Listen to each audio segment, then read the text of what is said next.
Okay, I'm going to get started with my little patter while more people dribble in. I'm Sean Kidney, CEO of the Climate Bonds Initiative. Today is a chat, or rather a talk, that Jakob Thomä, my old friend who's the CEO nowadays of Theia Finance Labs, the organization that was a successor to the German side of 2 Degrees Investing. I hope I can say that's Jakob. And he's also the coordinator, and not quite sure what title we ended up using for you, of the Inevitable Policy Response, which is a project that grew out of the Principles for Responsible Investment. Many organizations involved in it, actually, which is looking at, well, in fact, I'm going to let Jakob explain what it's looking for, because he's got a much better lie than I have. Suffice to say, Climate Bonds is a sort of consortium member. We occasionally throw in bits and pieces, but more to the point, we're a great supporter of this work. This is incredibly important work in terms of the likely outcomes around climate policy and changes, and of course, the likely outcomes around climate change. And that's why I was so keen to talk today, to put on record, to share with our team what the thinking is. The thinking, by the way, that I'm absolutely agree, if I'm absolutely with this, but it's a great story. Let's go through the story. Jakob. Yeah, hi. Thanks, Sean, for having the conversation today. And thanks everyone here who is joining it from LinkedIn or through Zoom. So it is a great story and we desperately need it. It is the story of, as Sean suggested, what we think the transition will actually look like. And of course, feels like a question we should be talking about all the time. It feels like sort of, almost like the starter of your first beer or your first non-alcoholic drink in a bar. Hey, what's the latest on what you think will happen with the transition? But I think most people find that they don't actually have that conversation. Most of the conversations we have are about how far away are we from 1.5? Is it happening? Or what's sort of happening in the doomsday scenario where you will continue to see a ton of reports, a ton of analysis talking about us being on track for +3, +4 degree, even in one report I just saw where they said we're on track for a +4 degree world. And we think that's the wrong way to think about that. So what I'm going to do with the time that Climate Bonds and Sean has generally given to me is just to walk through what we think the future will happen, why we think how most people are thinking about this is wrong. This wouldn't be a presentation by me, for those of you who know me, without saying somebody else is doing something wrong. That's my brand. I'm sorry about it. I can't help it. And then hopefully, Sean, and you and I will get a chance to sort of dig into one or the other item and just sort of shoot the breeze, I think, as they say in English, and have a nice little sort of perspective on that'll be hopefully interesting for all of you. So I'm going to share some slides. I've done my very best to make them as interesting as possible. And then, Sean, you are encouraged to interrupt me basically throughout. So please, a minimum of 3 times, I think we agreed to. So let's see how we do. All right, so this is the point of departure for the inevitable policy response, is that the emoji equivalent of traditional scenarios is a shrug. Could be this, could be that, could be green, could be blue. If you talk to the IAM modelers, they're just simulating different cost-optimized futures based on, whoever's funding the modeling work, or just out of interest, curiosity, as a public good, which is important. Don't get me wrong. I myself use the shrug emoji all the time in my social media activities. But for financial institutions, of course, they need to have the sunglass emoji. They need to have the clear-eyed, cool view on what the world looks like. Why do we need this view? Because fundamentally, and everyone who works in finance knows this, is when the rubber hits the road, which is the polite way of saying when the shit hits the fan. I know this is a climate bonds talk, so I'm allowed to use that word. People invest in the future they believe in, not the future they would like to see.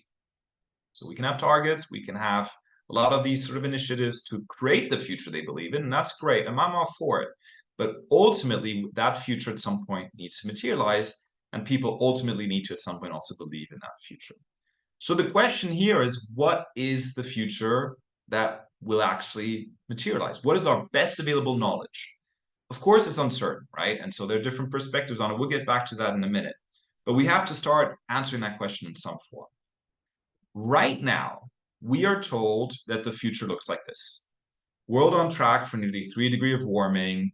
That's the Euronews headline from last year, based on the UN emissions gap report. We had some big Guardian survey earlier this year where they surveyed a ton of climate scientists saying they believe in a plus 2.5 degree world.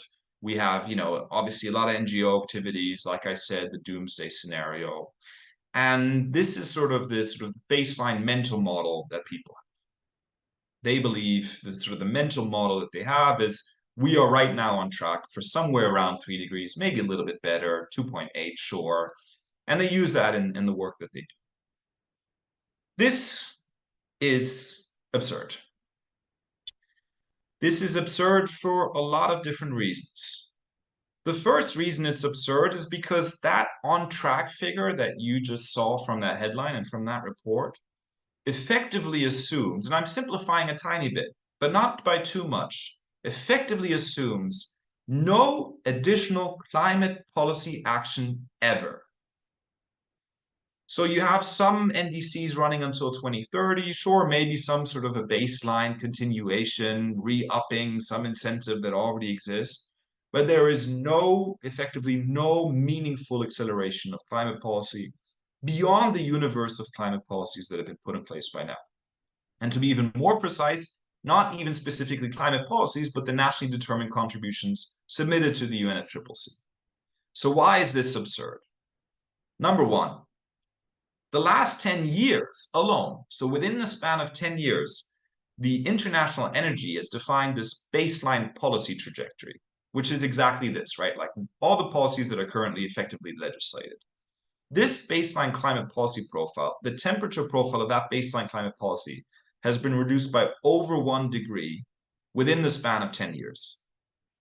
So we have a ton of years left in the tank in order to continue that journey. Now, I'm not here to tell you that we're going to be cutting 1 degree of warming every 10 years. At least I am afraid it's unlikely, but the optimists are welcome here in this conversation to push for it. I'm not rejecting it. But it shows that what we are seeing is actually continuous climate policy forward sliding. It's the opposite of backsliding. This is when we read the news, we think, oh, we're permanently missing targets. The opposite is true. Permanent acceleration for 10 years north of a degree of impact, according to the IEA. So can I just pin this down? So we've actually, the work that we've been doing for the last 15 years has been working. It's less than one. We've had impact. Is that enough? That's a separate question. But nevertheless, there's been impact. That is actually something really to celebrate. All those sleepless nights and weekends that so many of us have worked has been working. There has been an impact. Now, it's a bit uncertain, right? We've got big wet loops coming in, West Antarctic ice shelf collapsing. There's a whole lot of loose ends here, so it's not exactly we're not actually in safe waters. But nevertheless, on best projections, and the key point you're making is momentum for forward change is visible, clear, and nothing certain. We could get Donald Trump's elected in every single country in the world, everything might go backwards. But on the balance of probabilities, we're certainly, is that the summation? 100%. And I think no headline sums us up better than the one I think I saw just a month ago. Again, the headline was EU set to miss I think it was 2030 climate goals, right? So, okay, here we go. You read the headline, you pour yourself a long drink, and you sort of sit there and feel upset about the world. And then you click on the article, and it's, well, the goal was 55% reduction, and it's going to be set to be 51% reduction. Which, don't get me wrong, that's a miss. And as we all know, again, Sean, you mentioned the Antarctic ice shelf. Like we're playing with fire here. Every percent counts. But it's sort of how we think about the narrative, that I think is really twisted upside down ultimately, because the work that we've been doing has had impacts. Temperature has got a ton of uncertainty. We can talk more about that. But if we just use a proxy for temperature as a proxy for ambition, the most likely base case, right? We can get back to the temperature uncertainty in a minute. We just simply use that as a way so we can have a conversation without me giving you 10 minutes of caveats around feedback loops and tipping points. Let's just use that as a proxy for ambition. 1.2 degrees in less than 10 years is an incredible achievement. it is really I was in Paris at the Paris Agreement. I know, Sean, you were there too. Probably a ton of people in the audience were there as well. Who would have thought when that agreement was signed that we would be even having this conversation that we're about to have about the likelihood of the Paris Agreement being achieved the way we're having it in 2024? So if you always baseline yourself against 1.5, you're always pouring yourself long drinks. If you're always baselining yourself against what you thought originally was going to happen in 2015, you've got the party hats on the go 24/7. And that's sort of those two truths, right, is where we kind of live in the climate movement. Critical message for everyone on this call. It's working. Yes, we've got to do more, but it's working. Unbelievable. And all the conversations about the IRA, the Chinese renewables, the Japanese GX plan, these are not abstract ideas of the future. These are evidence of actual change coming through, it looks like. This is what Jakob's telling us. This is incredibly exciting and energizing, Jakob. Yeah. And there's more signs. So we can, so far we've just talked about the last 10 years, but right now, governments, incredible as it may sound, are running ahead of the nationally determined contributions. We think nationally determined contributions are sort of like the kind of stretch goal. Again, International Energy Agency, this isn't your Greenpeace or WWF report, no offense to either of those organizations, but they obviously are trying to message what they're advocating for, and all credit to them. The International Energy Agency saying we're running ahead by 1 gigaton of CO2 by 2030 in emerging markets. And this is, I think, again, the forward-looking trajectory is actually quite promising. Now, Sean, we know that there are a ton of political vagaries and uncertainties down the line. It would be insane not to highlight these, of course, but the history is promising. The last 10 years have seen permanent forward sliding, and the trajectory of policy ambition is promising. We've just had the first country in the world outlaw petrol vehicles, basically. Ethiopia. It's not the US, as much as we would like it, but this is just sort of an incredible moment, if you will. It's almost like if you're thinking about political tipping points, I talk about Ethiopia all the time now, because why are they outlawing it? Because they don't want to spend their hard-earned US dollars on importing oil. So out with petrol vehicles, it's a drain on their current account. And of course, yeah, go for it. Sorry. Okay, listen, methodology. So how have you arrived at this view? Just give us down opinions. Is this like the opinion of Johan Rockström at Potsdam, or there's more people involved in that? Where are we at? Where have you got this from? So basically what we're doing is we've got two to three core inputs. The first thing is we have this sample of 100 climate policy experts that are based around the world. We survey them every year, and we survey them on their core expertise. So I'm not surveying sort of a policy expert in Indonesia about the US policy trajectory. We're surveying the policy expert in Indonesia, on US, China, Europe, right, for G20 plus Vietnam. So, something in the vicinity of 80 plus, close to 90% of global emissions. And once you take into account some of the policies with policy leakage, like electric vehicle incentives, like deforestation-free supply chains, you're probably getting even a larger number than that. And so we survey them about what they think. So a lot of, in terms of what this sort of optimism is that I'm talking to you about today, is actually what the experts actually think on the ground, right? So that's the first input that we're giving. The second input is a comprehensive policy tracking every quarter. So we typically fish north of 100, 200 climate policies every 3 months into our net.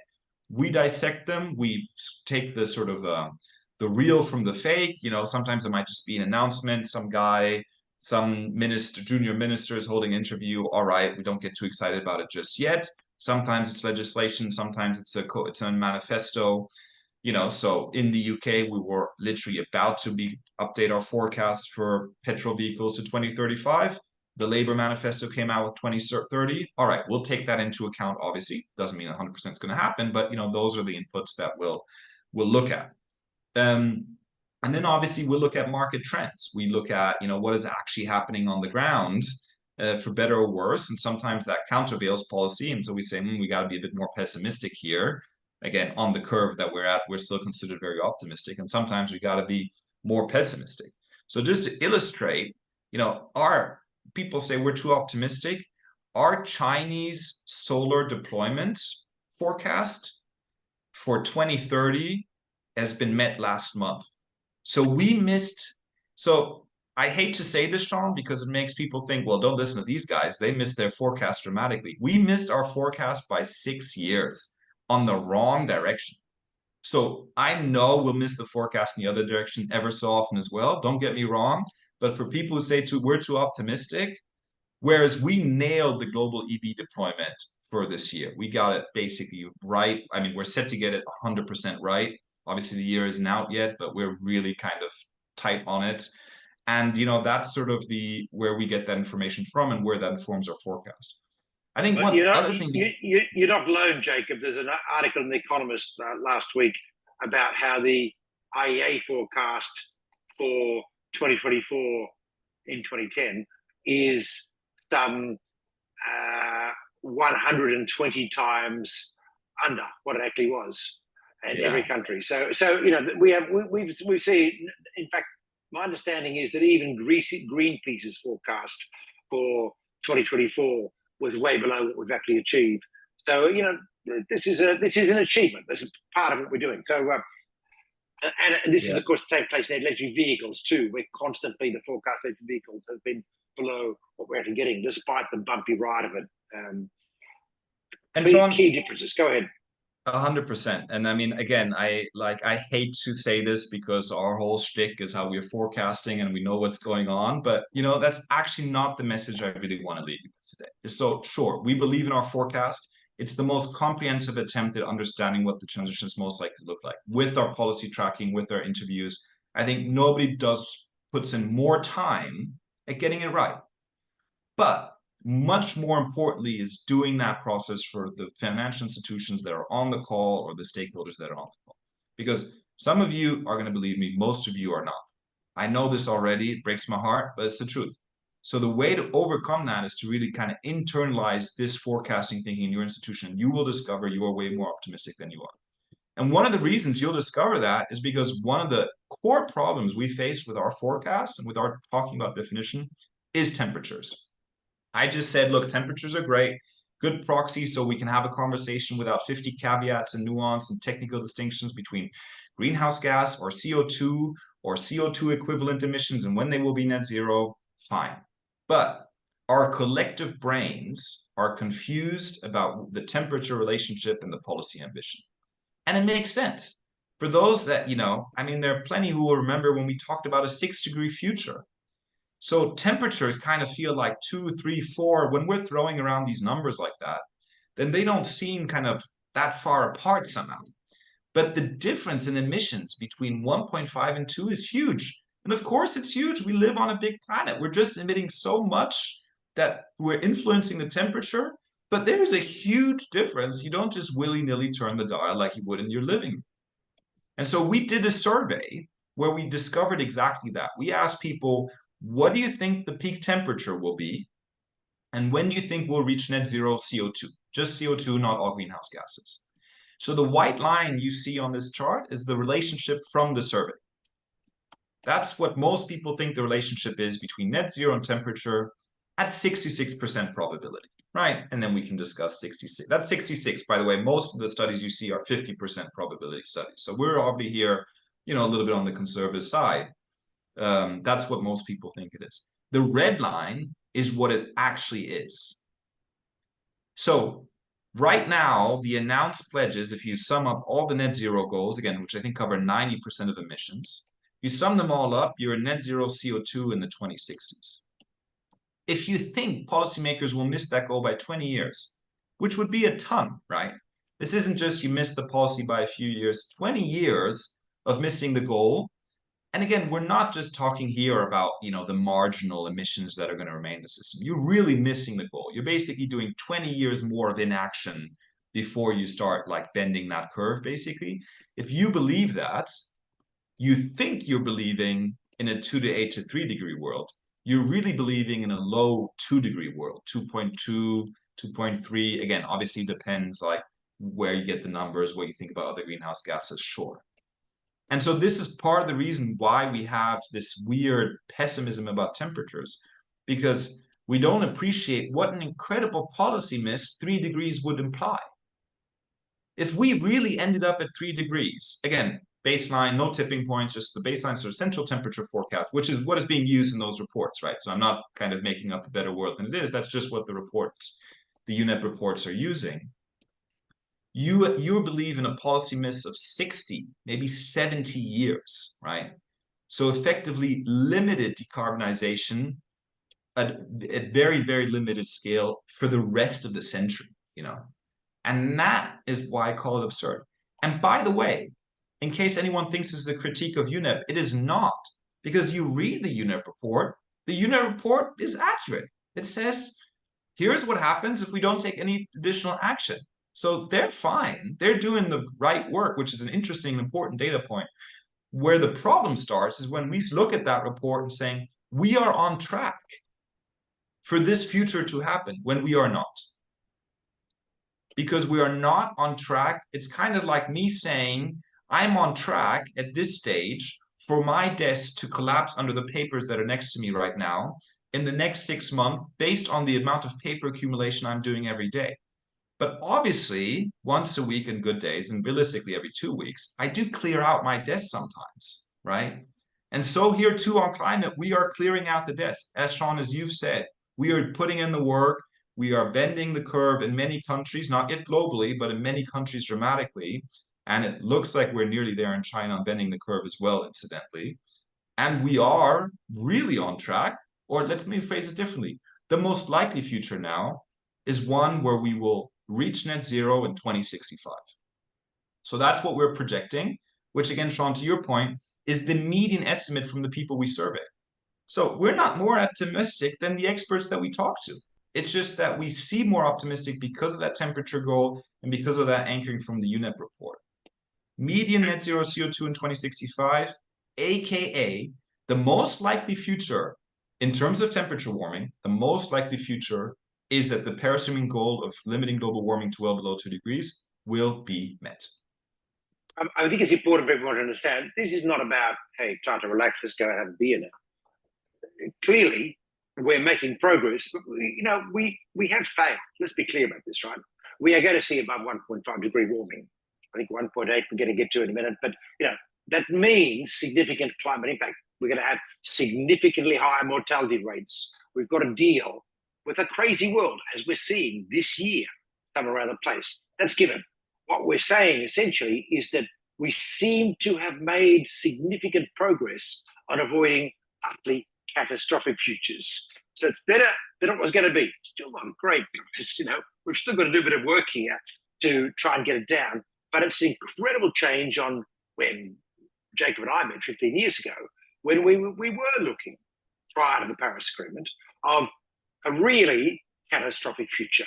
Feedback loops, or I would talk about 6 to 7 degrees warming at the end of the century, based on what it was looking like 15 years ago.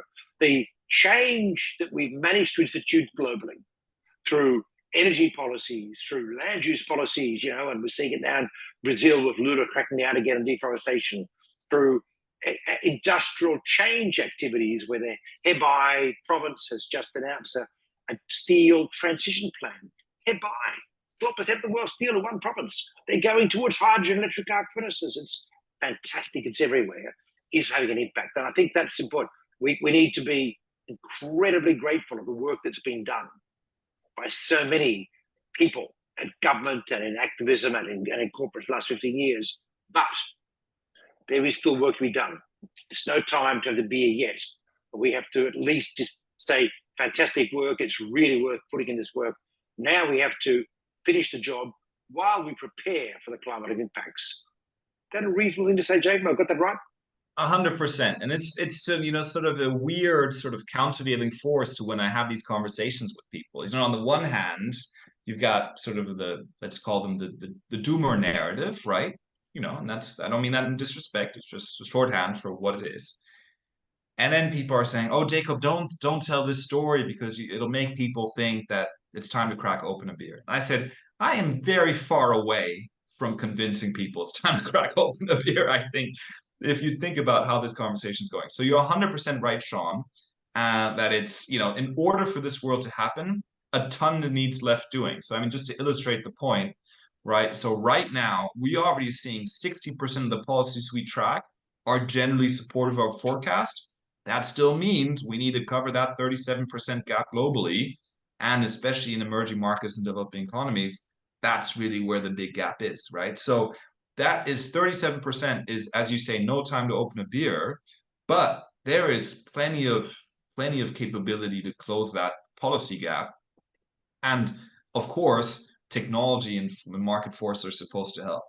I do want to just disagree with you on one thing, which is I feel a little bit dirty saying we're avoiding the most catastrophic climate change if we're seeing the kind of climate change at 1.3 average, and 1.5 on a year-to-year basis, what we've seen last year. So in some ways, sometimes the way I think about this is we're avoiding 6-degree warming, but we might be finding is that the 1.8-degree world that we are forecasting looks a lot more like the 3, 4, 5-degree world than we would like it to look. Yep. And there are two things to learn from that, right? One is it's, of course, if you think about it, there's a case to be made that for most parts of the world, last year was really the first year where people really felt climate change in some personal way for most parts of the world.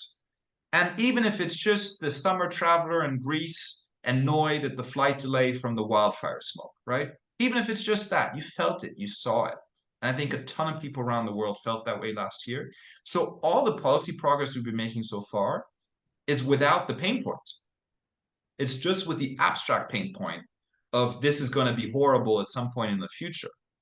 The ability for policymakers to circumvent the climate change rationale is going to become harder every year. It won't be impossible. I follow the climate skeptic movement very closely.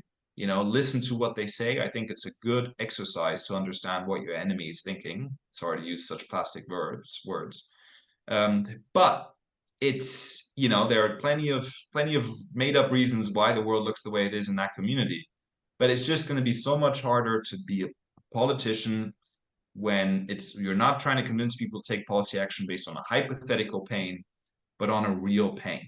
And whether that's Giorgia Meloni in Italy, who is from a far-right party, which has traditionally been an anti-climate story, leading conversations around investing in Africa in order to help Africa adapt and to stem the tide of migration that the Italians don't want to see, or whether it's Republican states understanding the investment benefits from the IRA, the ability for this policy to accelerate, we think is moving into a different direction. And I can say that we've had a couple of comments about in the chat about installed capacity in China for solar is not the same as output.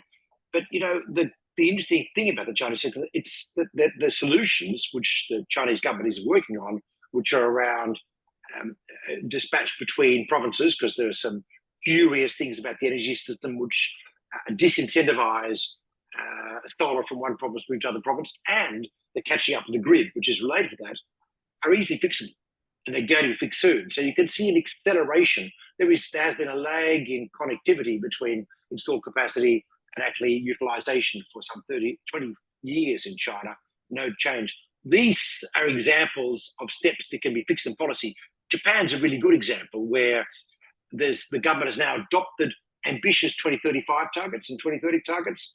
Not ambitious enough yet, but the turnkeys are grid connectivity and some policy changes. They're policy changes, and there's a shift to it. And so I think this is where Jacob's point is really interesting. The momentum of policy is only in one direction. Some of these bottlenecks, these challenges that are slowing down the rolling out of renewables in Japan, are likely to be addressed because the pain points coming through and the increased pressure on our political leaders to act. So, and this is all about the inevitable policy response. It's not about this is what the future is going to be, or a science fiction story of it could be like this. It's the likely outcome. Yeah. We need to continue to press on this, though, Jacob, right? We can't just say, hey, it's all sorted now. We've got to make sure they follow through. 100%. And of course, the other thing that needs to happen is for the policy to, actually translate into the outcomes it's trying to achieve. And, you can have a wonderful policy incentive. If, ultimately the market forces aren't responding to it, well, then it's wonderful just on paper, unfortunately. And I want to maybe just tie that together with, took the liberty of perusing the Q&A as well, although I know I'm not supposed to, since you're the one holding the pen on that, Sean.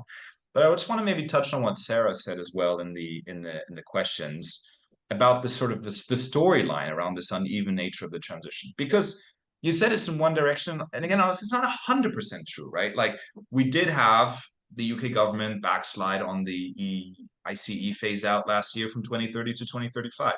Labour wants to bring it back forward, but we are seeing one step forward, two step backwards. I think there are a couple of different issues at play. I think when it comes to the big picture trend, the march towards, which we saw a minute ago in those slides that I had, the march towards decarbonization is going in one direction. We're not seeing, we updated a few policies in the last quarter to a bit more negative outlook because of some of the energy demand growth that's going to make it harder for some emerging markets to phase out coal. We have to do that. As you say, we're not science fiction. We're not trying to tell a story we don't believe in. When the facts change, we change our mind. So we've updated across 3 G20 countries. We've downgraded the coal-fired power phase out by about 5 years. So that's not going in the right direction. These are headline news. But you know how much that means in gigatons? Less than 5, really probably only about 2 to 3. We're still doing the full modeling work. All right, 2 to 3 gigatons is a lot. Again, I'm sorry don't want to sound like I'm belittling it. But we need 150 gigatons plus for every 0.1 degree of warming. So this is backsliding at the margins, 5 years forward. And meanwhile, we are going to dramatically have to accelerate our EV policies in emerging markets because, like I said before, with the cost curves the way they are, the idea that somebody in some of these emerging markets is still going to buy a non-EV in 2040 feels kind of absurd. Like, who would do that? Who would make that transaction choice, unless they're fundamental? So I think, how do we counter that narrative? Well, number one is, I think we have to stop benchmarking every policy to 1.5. Because if we do that, then what we also find, you're seeing the policy gaps right now on that slide. If I did the same slide for 1.5, our policy gap would be 97%. So it's not about abandoning 1.5. We can have that conversation if we want, Sean. But more fundamentally, if we always benchmark everything to 1.5, we are always going to be trapped in a negative. But hang on, let me just understand. You're not talking about a weakening of ambition. You're talking about an understanding of the likely expectations. I mean, the conversations we had before, right. You said you think the modelling is showing we will likely get to 1.8, and then we have a chance of getting it back down again of sequestration. So, 100%. But it doesn't necessarily change the policy description. You're not saying, oh, well, we can have a whole lot of gas plants, for example. 100%. That's right. It's just if you're thinking about this, what's the headline? This policy is sufficient for well below 2 degrees, or this policy is insufficient for 1.5 degrees. If 100% of the headlines are always the policy is insufficient for 1.5 degrees, which is maybe fine. I mean, it's not even, but what the result of that is going to be that we have this negative sentiment all the time, because what we are hearing in our head is 2.5, 3, and not this policy is not good enough for 1.5, but maybe 1.7, 1.8, 1.9, right? And again, using temperature as a shorthand here. And I think, of course, for investors, I think investors need to do a better job of moving away from climate by newspaper progress tracking. And if you are an investor in developed markets, of course, you've got your developed markets bias. But think about the coverage you live in the UK, you live in the UK, the coverage that Sunak's backsliding on the ICE phase out got in the UK press.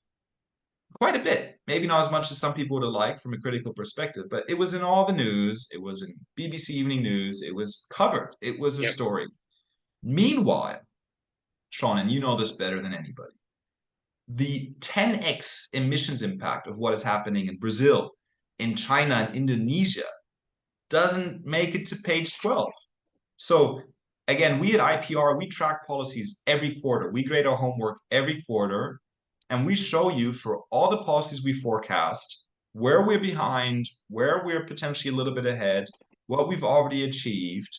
And so again, to the question of how we deal with this sort of the uneven transition, and we have our next webinar on the quarter policies for the last 3 months, including an upcoming paper with the headline Trump, Trade, and Tractors. And if that's not the most interesting headline for a report you've heard, I don't know what it is. So look out for that.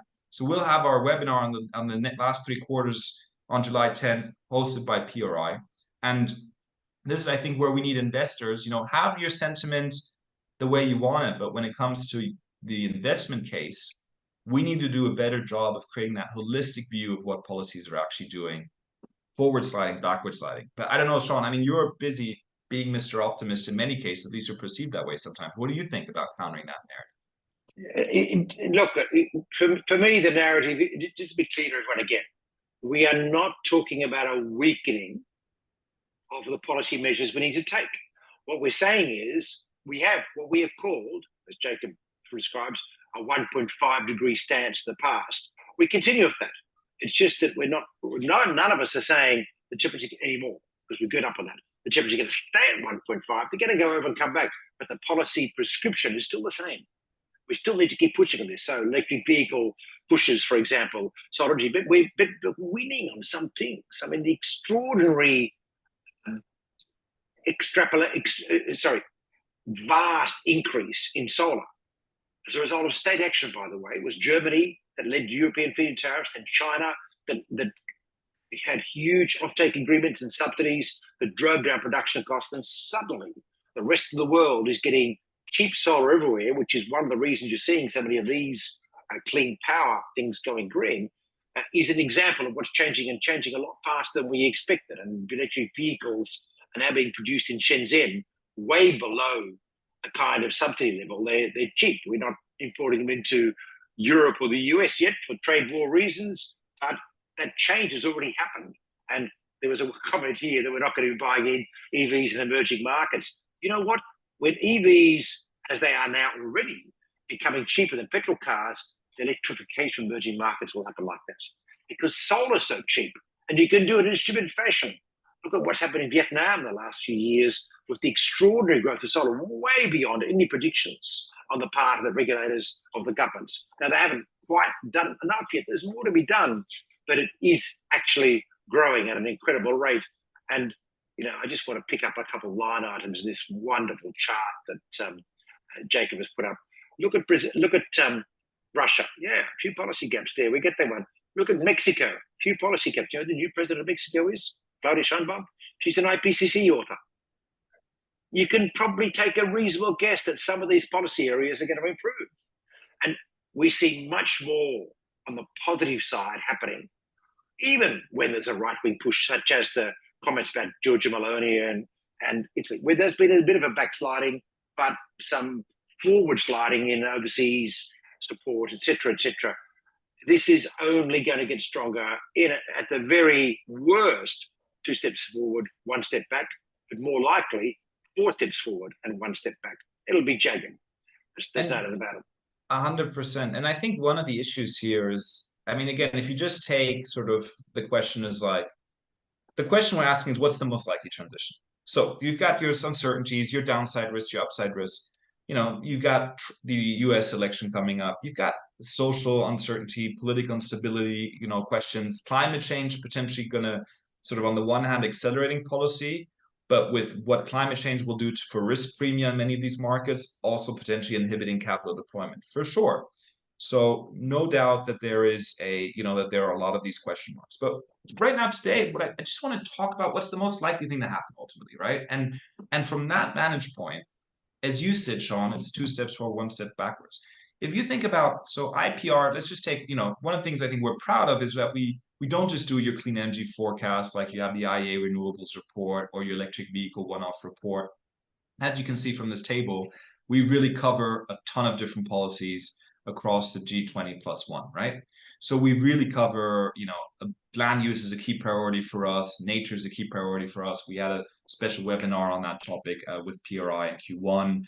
Tractors are one of the 3 topics we're going to have here in the report at the webinar on July 10th. But let's just take renewables. COP goal from last COP is 11,000 gigawatt. Okay, so tripling of renewables by 2030.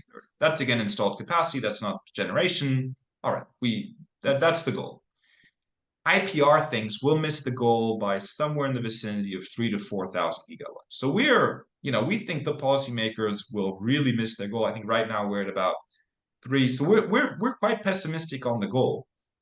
Chinese solar production capacity by itself could get us to 11,000 gigawatts. So only the factories that are in China that do only solar, not all the renewables, 11,000 is all renewables, could, if all the factories were running at 100% until 2030, get us to 11,000 gigawatt. They're not going to run at 100%. Trade wars are going to prevent some of that from being deployed. But there are other factories and other renewables. Again, we may look at IPR as being too pessimistic. If we continue pedal to the metal, we may have to upgrade our forecast here as well. But we're not doing that because we're trying to really be the central case. I think that's so important for investors to understand. We talk about the downside risk.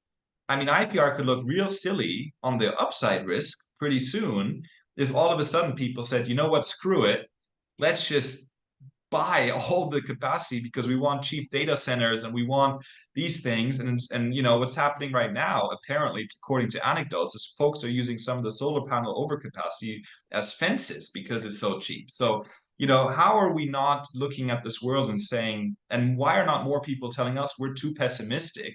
Whereas all the feedback I'm getting is we're too optimistic. And when that balance is in play, that's when you know you're kind of like in the right place. And we think we are. We think this is ultimately the most likely thing. But I want to maybe turn, you know, if I may, Sean, just briefly. I think, you know, one is we spent a better part of the last 3/4 of an hour saying, look, everyone needs to understand we need to be more optimistic around this.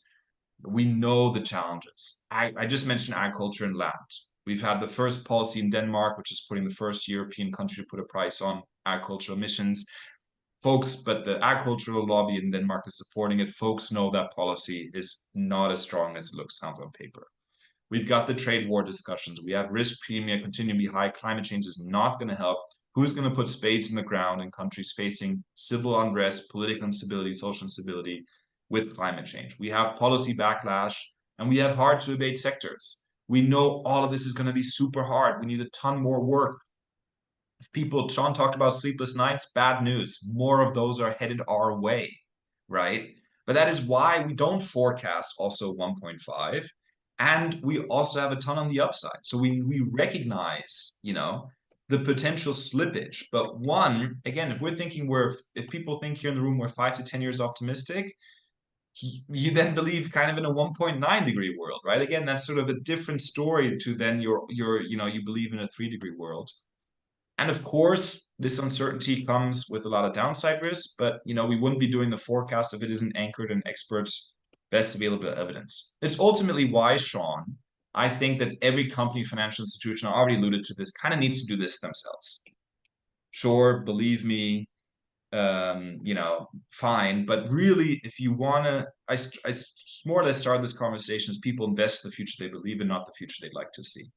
This webinar isn't going to convince you, I'm afraid, and I don't want to sound too negative about what I'm doing, but I know how it works. You need to feel it. You need to touch it to believe it. And so one of the things that we want to do with IPR is actually empower financial institutions to do their own forecasting process. So we just had a workshop in London. I know actually 1 or 2 people listening in were there. So we had a workshop in London with 20 different stakeholders from financial institutions that did sort of a sandbox version of this, not the full-fledged exercise, couple different policies, you know, and that I think was quite powerful because it gave people the chance to sort of build their own forecast. I just want to share with you here sort of some of the responses from that. So we are seeing, you know, different distributions of views. And again, I think for investors, that becomes really powerful because not just are investors unsure about what the likely future is, when asked about it, they're even unsure whether they're bullish or bearish about the likely future, which is obviously key to understanding where to put your money. So you can see here the distribution of the survey results. There is a window of disagreement. Interestingly, this is just a high-level chart here on net zero for a couple of countries, on clean power, set of full deployment for a couple of countries. More uncertainty in emerging markets, no surprise there. but on average, more optimism that they'll meet their policy goals in emerging markets than developed markets. So even though there's more uncertainty, people believe emerging market policymakers' targets way more than they believe developed markets policymakers' targets. Interesting finding, I think. And what's more, look again at that uncertainty. That looks pretty wide in some cases. But when you look at the average response, which we don't have here on the chart, but which we have from the survey, we're pretty much again around IPR. It's 5 years more pessimistic. All right, fair enough. But remember what I said earlier. The widest response band here is Brazil between 2045 and 2080. That's the widest response band that we hear. But actually, interestingly for investors, for a ton of policies, the policy uncertainty window is tightening. Now, even in China, it's between 2050 and 2065. That's a 15-year window. The most pessimistic participant in our workshop forecasted still a number that is probably below 2 degrees. That was the most pessimistic forecast. Again, just from the universal policies we did, sandbox, 3 hours, don't want to overstate those findings. And obviously, we talked a bunch about IPR. They had to listen to 10 minutes of me doing what I'm just doing to you guys now. So I know I'm anchoring expectations. That's fine. But just think how different that conversation is to the media coverage. And as Sean said, how different that is to sort of this feeling of backsliding when the reality is that we are actually forward sliding. Policy uncertainty is tightening, but it makes it more important than ever to get it right, to continue the ambition, obviously, but also for investors to go through this exercise and actually build forecast capabilities in-house. So here's my sales pitch. Come to the July 10th webinar because Andrew Wiley, our lovely comms manager support, told me I'm out of a job if I don't mention it at this webinar. And I've done it 3 times, so I should get a raise.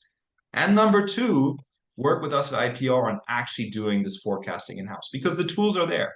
We're sharing with you the survey responses, the policy tables you saw here. You may think, wait a minute, I'm supposed to now become the expert in forecasting? No, you're the expert at allocating capital, ideally, or your organization is, and you're supporting it. In order to do that in a smart way, you need to have a view on what the future looks like. Bring the best available information that IPR is bringing to you in order to build that perspective and recognize something that Sean has been saying now for the better part of 10 years. The transition is happening. It's inevitable. It's faster than you think. And if you don't get on top of it, you're going to miss it.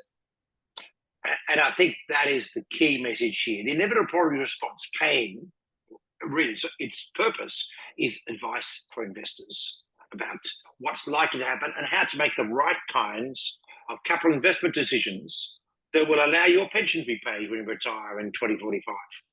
In Jacob's case, at least, perhaps not mine. You get the idea. And that's a really critical part of ensuring the sustainability of our economies, the sustainability of our societies in a wide range of areas. This is what this is about. We can make a decision that we're going to go 6 degrees and therefore we're going to buy small arms manufacturing and maybe dredging companies because it's going to be flooded can make a fortune. No, that's a decision investors. Or we can make a decision that everything's going to go green, which is also not very likely in terms of change overnight tomorrow, and we can go and have that beer. But what we're talking about is understanding how the economy is actually changing, the policies that are biting. This is not the abstract policies by a think tank, by the way. These are policies being adopted that have been adopted that are leading to material changes in emission levels and likely temperature outcomes, and therefore what that means for investors and how they can then pick the right horses to back in this enormous change that's underway. The news, Jacob, the exciting part of this is the global economic revolution is underway. We talked about this 15 years ago. We didn't feel it was underway. We felt there were twinklings of it. But now I think we can actually say, whoa, mobilization is starting. Hey, we have not won yet. Everyone, bear this in mind. We have not won yet. And let's face it, we buggered things up so badly that we are going to get 1.5 and 1.8 degrees. And as Jacob said, what we thought was going to happen at 3 degrees is actually looks like it's going to happen at 1.8 degrees now. That's the bad news, which means there's a lot of preparation to be done.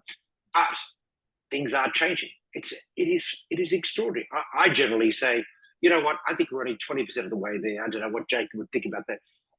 Because there's a lot of adaptation and resilience to be done, because we don't know how bad things are going to get, feedback loops cutting in, and we've got to overshoot our goals, get things down, try and manage, etc., etc. But I'll tell you what, 20% is downside better than the sort of couple of percent, I would say, progress we made 15 years ago. And that's important to recognize as investors. It's important to recognize as citizens that policies that we've been supporting, progressive policies, are making a difference. It is worth putting in policies to encourage electric vehicles. It is worth putting in feed-in tariffs for solar. It's worked. Now we just need to use that in everything else as well to keep pushing this bus along. It's it's an incredibly heartening and energizing story, Jacob, that you're telling, that the inevitable policy response is telling. It's a thrill to be part of it. I just want to check before we wrap up, are there any questions in the Q&A we think we need to address that we haven't effectively addressed already? Let me just, maybe one technical one about the gigaton to temperature rise relationship, right? Yep. So try and do this quite quickly. Something, and this is, this is where I feel a little uncomfortable, just because I think this is where the science uncertainty is obviously creating a band. But I think a good sort of rule of thumb that I use is 150 gigatons is about 0.1 degree of warming, right? Which, we're currently at about 40 or there, on CO2. So that's, every three to 4 years now, we're adding 0.1 degrees, which obviously means that this is why people think we get to about 1.5 by the early 2030s, right? So if we're about 1.2 right now, that you can do the math, that around works out. So that's roughly the way to think about it. If we moved India, South Africa, and Indonesia's coal phase out back by 5 years, right? So those were 3 countries that we moved back. I'm going to say less than 5 because we didn't do the full modeling work. If I was a betting man, I'd say probably around 2 to 3 gigatons. That's the impact of that over, that's just as going to be an order of magnitude. In the workshop, I think the spread was around 200 gigatons between the most optimistic and most pessimistic. So again, there's 0.1. If we scale that, that's probably a little bit higher because we didn't cover all the policies. So it's probably closer to 0.2. But again, it makes a huge difference. Don't get me wrong. If you're an investor, the temperature 0.1, 0.2 doesn't sound a lot. Those are different futures, and that's different climate impacts for sure. But if you're thinking about the narrative side of it, that's a totally different conversation than are we in a 4-degree or a 5-degree world. And yeah, so just as a sort of a technical, and obviously happy to say more and follow up offline if there is an interest to continue that conversation. Your assessments over how many countries have you looked at here in terms of, let's say, scale of global GDP, roughly? It's about 80% you said you covered, is that right? Right, it's G20 plus Vietnam, I think is our, okay. Yeah, that's right. So that's the coverage we have. We model it for the whole world when we do the full modeling, but we only explicitly forecast only. That's enough, I would say, just from a time perspective, not necessarily from, an importance. We're working with the Bank of Thailand, some of this stuff. For sure, we'd like to do more, but just in terms of the resources we have, we forecast G20 plus Vietnam. I want to say that's 80% of global emissions are what we forecast. And then, of course, at some point, especially if you're thinking about OEMs, which country is going to buy an ICE in the primary market when nobody's building ICEs anymore? Because who's going to continue to maintain the factory when you can't sell ICEs into the G20, basically, right? Yeah. An example of just how that's changing for people outside of China. In February, Hyundai sold a plant they built in Chongqing, an ICE plant, producing 300,000 cars a year. Quite large. They'd only built it in 2016, 17. They sold it at 1/5 the value because there was no market for the ICEs. They've had to abandon it, so they've effectively wiped out the investment. We talk about stranded assets in this parlance about coal plants and so on. Actually, ICE plants are quickly becoming stranded assets. It started in China and it'll start happening in other places. And that's going to flow on to all sorts of other areas. I expect in 2030, we'll be talking about coal-fired blast furnace of steel as stranded assets because we would have shifted so quickly. Some 75% of all blast furnaces in Europe, China, and Japan are coming up for refurbishment in the next 5 years. big capex decisions are going to be made. Some people are going to make the wrong decision, and they're going to find it much harder to sell their steel. Because if you're an auto manufacturer and you can choose between green steel and non-green steel, and you want to market your car to consumers in Germany as being green, well, Volkswagen and Mercedes-Benz have already bought into the Swedish green steel plant.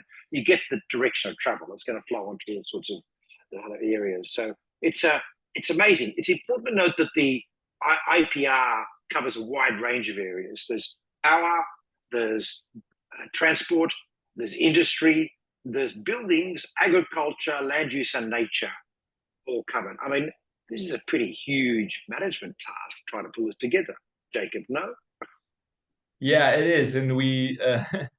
I think it's one of the reasons why we try and really emphasize our experts here in this process, because I'm not we're sort of bringing all this together.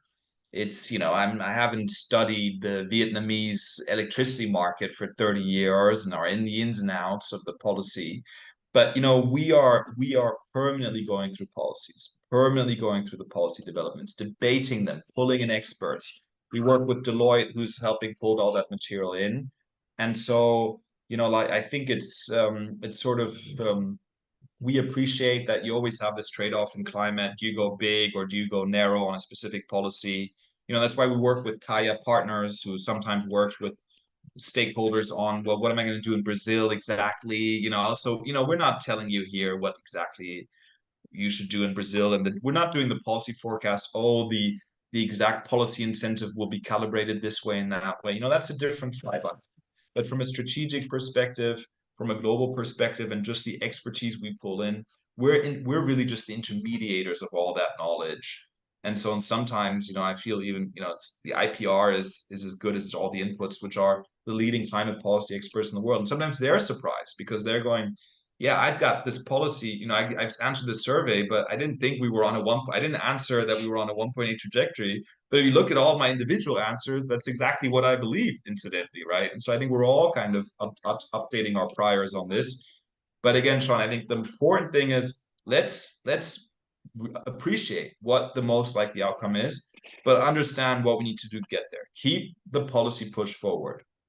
Number one, put the spades in the ground, because that's going to be the biggest challenge, cost of capital, and make sure that that investment environment is there.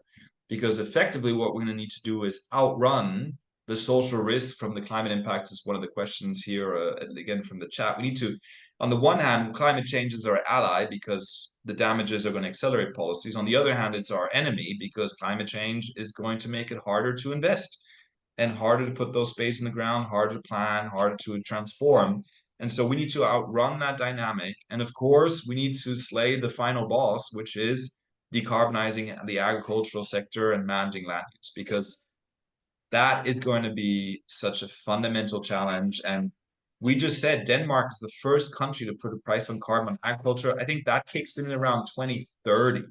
So we are definitely there. We've got a ton of work ahead of us. For our listeners, climate bonds will be releasing soon a climate resilience taxonomy, which is guidance around physical, social, economic, and ecosystem resilience measures to guide the next crop of policy coming through, which we're going to need to prepare for the 1.5, 1.8 degree world that is going to actually be like what we thought 3 degrees was going to be. It's going to be tough. There will be, as one of our questioners said, there's a strong likelihood some parts of the planet aren't going to become uninhabitable. All of that is a risk. We can prepare, even if in Dubai, it means the wall of Dubai has to go underground so people can take refuge in the extreme heat. There's lots of things we can do around the world, especially for the vulnerable in Uttar Pradesh, in Nigeria, in the favelas of Rio de Janeiro, who early this year were experiencing 50 degrees Celsius heat for a week on end. If you don't have access to air conditioning, this is a recipe for mortality. Let's just call it that in the friendliest term. We've got to prepare. That is given. That's too late. This is not an argument that climate change is not happening. This is an argument that it looks like we might have headed off the worst, that we've actually done a lot better than we thought we were going to do 10 years ago. We are making progress. All the more reason to keep pushing hard so we can ensure we have a planet that is sustainable. We have a world that is not just physically adapted, but socially, economically, which, by the way, a little clue here, in a world of climate action, lots of volatility, we're going to need resilience. And what's the key determinant of resilience? It's equality. It's strong communities. It's not just money. And that leads to a whole social agenda that we'll talk about in a future webinar. Today, thank you, Jakob, for joining us. Thanks for the work you and the team, Mark Fulton, all the other people involved in it. Congratulations on this work. It's been years and years to get to this stage. It's incredibly important, and incredibly important not just for us to understand, but for our investments, to make sure that we make the right decisions to ensure the sustainability of returns, because I want a pension when I retire. Thank you. Thanks, everyone. Good luck with fixing the planet for all of you with this knowledge today.